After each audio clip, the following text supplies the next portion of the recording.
Hi, this is Mrs. Ruscio, and you're watching the Graphing Functions Day 2 Notes video. Please take out your TI Inspire because, as you can see with the learning goals, we're going to be using our calculators today to help us create these tables of values and graph them. All right, let's dive right in. So from the home screen, we're going to push 1, New, 2, Add a Graph. We're going to type in everything after f of x after the equal sign. So negative, Control divide gives us that fraction, 1, arrow down 2, arrow to the right, x, minus, which is different than the negative sign, 4, and hit enter. It graphs a line, yay. Then what we want to do is we want to make the calculator show the table of values by pressing Control T. Notice how they gave us the x values, so we can see the x values are right up top here. This is the x.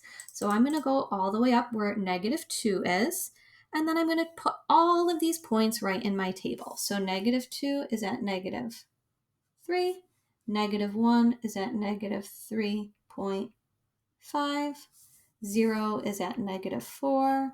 When you input 1, we have -4.5. And then 2, -5. Okay, so once we have the table of values all put in, we are going to use that to graph. So -2, -3. And I'm actually going to skip over my decimal points. I don't like to graph them unless I absolutely have to. So 0, -4, and 2, -5.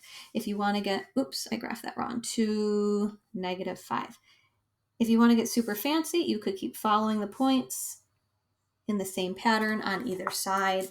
But what we really need to do is take out our straight edge, and then we're going to graph a straight line. So straight, extend, got a little wavy.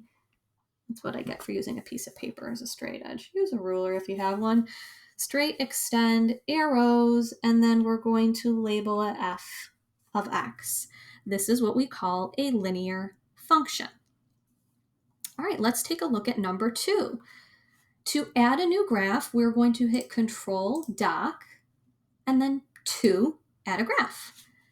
Notice how it's g of x equals, but we're going to type in everything after the equal sign, which is -x squared plus 2x minus 3, and hit enter.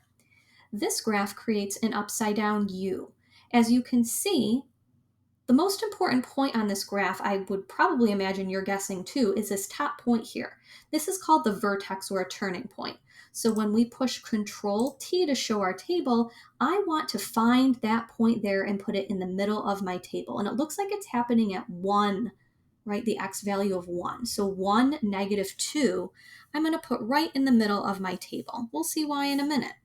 So 1, -2.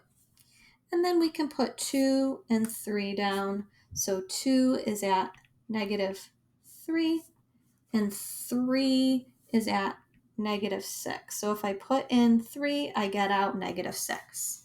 Now I'm going to use my up arrows to get the other points on the other side, and that is 0, -3, and -1, -6. So if you were paying attention, you might have seen something really cool happening with these y values. Notice how they make this cool rainbow pattern. And if you scroll up and down, see how that's -11? Oh, there's another -11. That's what makes this upside down U shape, or any U shape. This is a quadratic function, and the shape of it is called a parabola.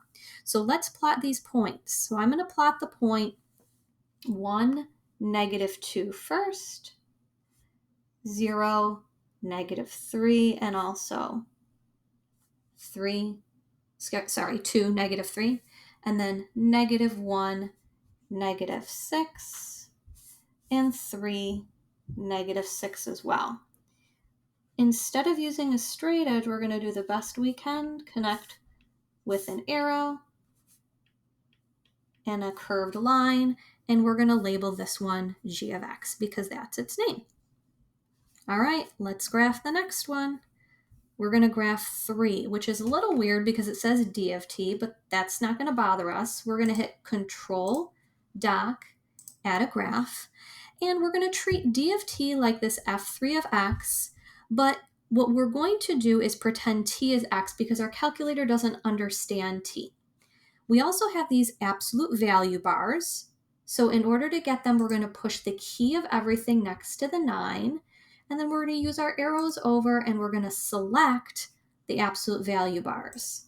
And inside we're going to do x plus 1, arrow over, minus 3, and then hit enter. Similar to the quadratic, we have an absolute value function where this vertex is also the most important point on the graph. And what we're going to do is we are going to put that in the middle of our table. So you got it, Control T again, and it looked like it was happening around -1, and check it out. Look at how we have the y values on either side of that matching up, which I really like. So let's go back over here onto our graph, and we are going to put -1, -3 in the middle, and then 0, 1, -2, -3 on our t values or our x values. And then what we're just going to do is we're going to copy the point 0, -2, 1, -1, -2, -2, and -3, -1. And then all we're going to do next is graph them.